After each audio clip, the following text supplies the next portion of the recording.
The total ankle came about for the desire to maintain ankle motion as if one never had a problem in the first place. It was Buchel and Pappas who in the 1970s noted that the ankle seems even more adaptable to a prosthetic device than the already successful total hip. And at that point, the prognosis looked quite good. The development of the total ankle was spurred on by the success of total hips. This is an image of the Charnley total hip. It is a very successful total hip. At 25 years, the survivorship of the implant, meaning it's still functioning properly, is 90%. The early ankle surgery pioneers considered the total hip and the success of this for treatment of ankle joint arthritis. What is ankle arthritis? It is the degeneration of the smooth cartilage lining which lines the joint. The friction of a normal joint is less than that of ice on ice. When the smooth surface of a joint wears away, this usually results in pain and disability and sometimes deformity, in which someone may no longer enjoy their normal activities. Now this is an example of an x-ray of a normal joint. You could see a generous space between the tibia on top, the shin bone, and the talus, which is the bottom bone on the bottom. And if we compare that with this x-ray, which is an x-ray of an arthritic joint, you could see that that space has worn away, and now there's bone rubbing on bone. The causes of ankle arthritis can be due to the result of normal wear and tear.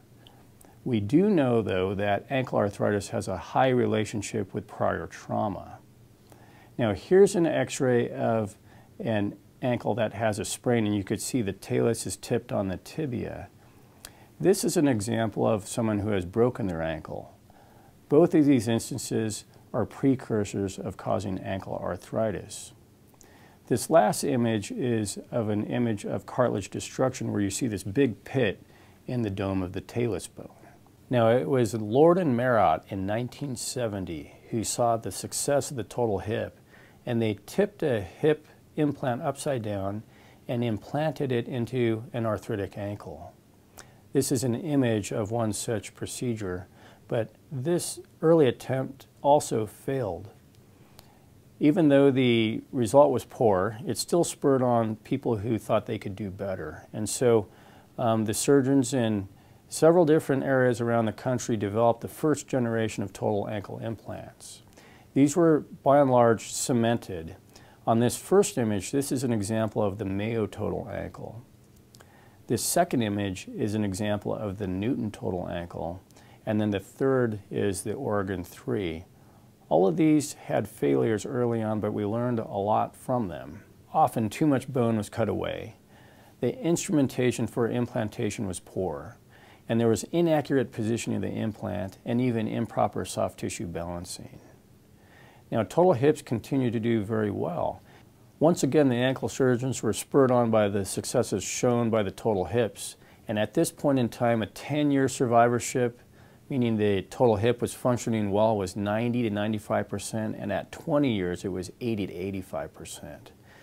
This spurred on the next generation of total ankle replacements, and they paid attention to the details of reproducing a patient's normal anatomy. They reproduced the ligamentous stability, and they reproduce the mechanical alignment even better than generation number 1. And lastly, the amount of bone that was resected was less. As such, the clinical outcomes improved with time, and patient satisfaction improved with time, and there was improved survivorship with time.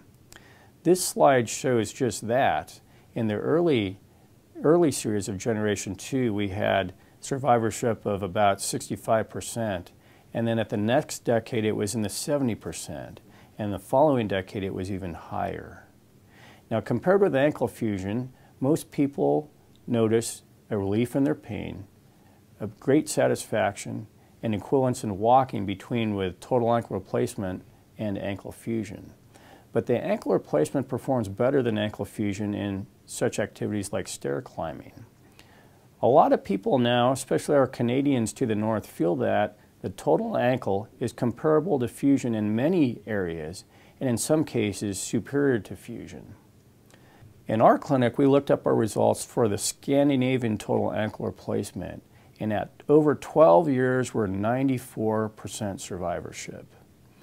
Many now, especially around the world in Europe, feel that ankle arthrodesis is no longer the gold standard for the treatment of ankle arthritis, and it's being supplanted by the total ankle replacements. This is an example of the Scandinavian total ankle replacement. And what you see is that the joint surfaces has been removed and has been replaced by a metal backing on the tibia up top, followed by a metal cap on the talus. And in between there's a polyethylene piece. These materials are the same materials that we use with total hips and total knees, and it allows for motion in multiple planes, such as this. Now, most patients with ankle arthritis will notice a deep, dull pain in the lower shin. Pain may come and go. It can vary in intensity, but it may be a constant low-level pain. It's often worsened by activity, and some people feel popping or crunching, and this is a sign that the cartilage has worn away. A common complaint is that of morning stiffness and swelling of the joint, especially worse at the end of the day, and then many people notice changes in gait and difficulty with ambulation due to pain. The diagnosis of ankle arthritis is made by physical examination. Most people have pain and tenderness along the joint line, either in front or on the inside or the outside of the ankle. And then an x-ray can confirm this. This is an x-ray of a person with bone-on-bone ankle joint arthritis. We usually start conservatively with anti-inflammatory medication, such as over-the-counter medications. And when that fails, sometimes we will offer someone a brace called a AFO brace. Physical therapy has been shown to help, and then sometimes some of our patients will require modifying their activities using a cane or a walker. And then we will often prescribe or inject a steroid directly into the joint, which can cause a relief of pain, but it's usually temporary. The indications for surgery for a total ankle replacement include patients with rheumatoid arthritis or osteoarthritis. The patients with rheumatoid arthritis are usually very good candidates for ankle joint replacement. The other patients who have symptomatic ankle arthritis, those patients who need a fusion but do not want the loss of motion, which a fusion will provide. We also are looking for someone who is able to take care of their implant properly after their surgery and not abuse it.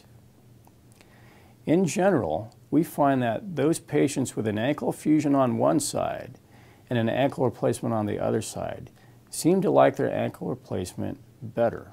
The operative contraindications for total ankle replacement include those people with a significant deformity, or those with dead bone in the talus bone, which is the bone at the bottom of the ankle joint. People with a prior or current active infection of the ankle also do not qualify for this surgery. And those with a lower extremity neuropathy or numbness, or inadequate blood flow to their leg, or inadequate soft tissues from prior severe trauma are poor candidates. This is an example of the actual surgery performed on a model. As you could see here, we're cutting away the bone so that the ankle replacement will fit into it perfectly. We have a series of jigs to allow this to occur, and then the metal pieces are tapped into place so that they will bond to the bone. In general, total ankle replacement is performed either under general anesthetic and/or a nerve block. The bone is then cut, which allows for placement of the metal and the plastic components that recreates the ankle joint. Sometimes a person will have a tight calf muscle or tight Achilles tendon, which may need to be lengthened to improve the range of motion of the ankle. A period of non-wapering in either a cast or a cast boot is necessary to allow the implant to heal in place. What can one expect after undergoing surgery? The procedure is usually performed in an outpatient setting, and our people spend 1 to several nights in the hospital. After the surgical wounds are healed, then we commence weight bearing protected in a cast. The sutures are removed at week 3 and the cast is reapplied until week 6, after which point we'll put our patients in a cam boot and allow for range of motion of the ankle joint. And then we start physical therapy. So here's an example of one of our people going through the total ankle replacement regimen. Now what's important is that you want to pick a surgical team that has experience with a particular prosthesis. The experience of your surgeon and the surgeon's team counts.